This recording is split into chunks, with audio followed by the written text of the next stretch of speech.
Selamat bertemu kembali dalam renungan hari ini. Damai sejahtera dan kasih karunia beserta Bapak, Ibu, dan saudara-saudara semua.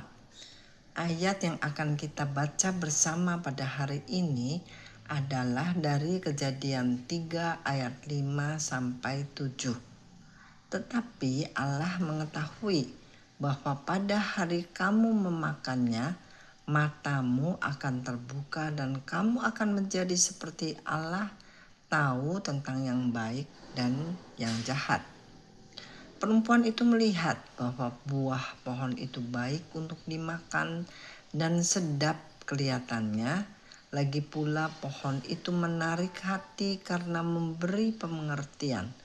Lalu ia mengambil dari buahnya dan dimakannya dan diberikannya juga kepada suaminya yang bersama-sama dengan dia, dan suaminya pun memakannya.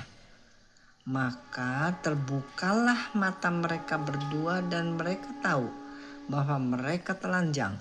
Lalu mereka menyemat daun pohon ara dan membuat cawat. Saudara, ular atau iblis mempunyai agenda di dunia yang hanya untuk mencuri, merusak, dan membinasakan. Hasil dari perkataan ular itu kepada Adam dan Hawa adalah mata yang terbuka dan mereka melihat diri sendiri dalam keadaan telanjang atau keadaan yang memalukan. Akhirnya kita mengetahui bahwa sejak kejadian itu manusia kehilangan kemuliaan Allah. Ditulis dalam kitab Roma sebagai berikut, yaitu Roma 3 ayat 23, karena semua orang telah berbuat dosa dan telah kehilangan kemuliaan Allah. Saudara, kita pun bisa mengatakan bahwa akibat perkataan ular yang adalah raja dari penipu atau pembohong itu adalah manusia. Sejak saat itu matanya menjadi tertutup. Mereka keadaannya telanjang dan statusnya binasa, yang adalah kesudahan dari kehidupan mereka. Kemudian Yesus Kristus datang dengan agenda memulihkan keadaan itu. Dia datang membawa hidup, bahkan yang abundance atau prominence, yaitu kelimpahan kepada yang percaya kepadanya. Dan keadaan manusia yang telanjang diganti oleh dia, dipulihkan oleh dia untuk menjadi berpakaian kekudusan. Tentang dua orang Emmaus, mereka tidak mengenal bahwa yang bertemu dengan mereka di jalan itu adalah Tuhan Yesus. Sampai Tuhan menerangkan isi firman Allah, terutama tentang pengenalan akan dirinya, maka sesudah itu terbukalah mata mereka yang dicatat di Lukas 24 ayat 31. Ketika itu terbukalah mata mereka dan mereka pun mengenal dia, tetapi ia lenyap dari tengah-tengah mereka. Jadi pertanyaannya adalah, apa yang membuat mata mereka terbuka? Jawabnya, kabar baik tentang pengenalan akan Tuhan Yesus Kristus. Apa yang membuat mata kita terbuka? Berita yang membawa ke pengenalan akan Tuhan Yesus. 2 Petrus 1 ayat 2 mengatakan, kasih karunia dan damai sejahtera melimpahi kamu oleh pengenalan akan Allah dan akan Yesus Tuhan kita. Jadi saudara, apa yang akan kita peroleh dengan bertambahnya pengenalan kita akan Tuhan Yesus? Jawabnya adalah kasih karunia dan damai sejahtera kita yang berlimpah-limpah.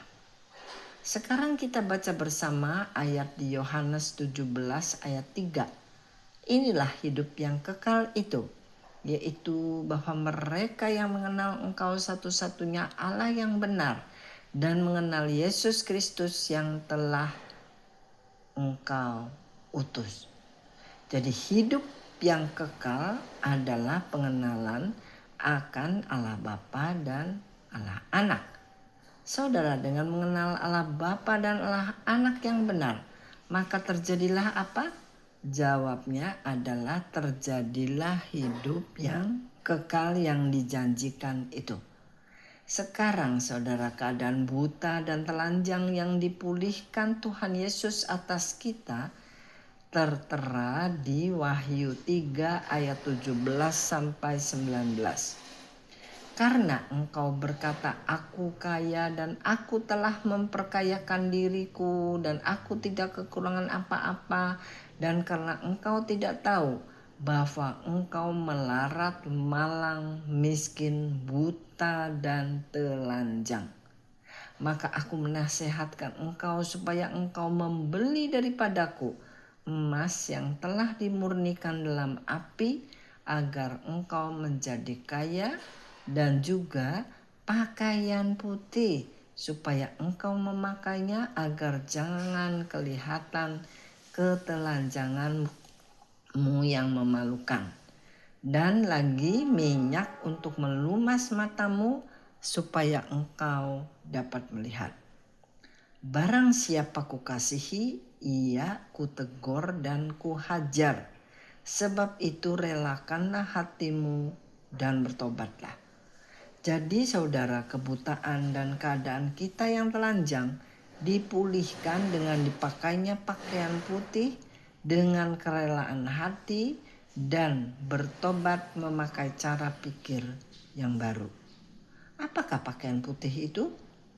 Tentunya adalah perbuatan-perbuatan yang kita inginkan yang selaras dengan pikiran Kristus, yang penuh dengan kebenaran, kemuliaan, adil, suci, manis, sedap didengar, kebajikan, patut dipuji itu.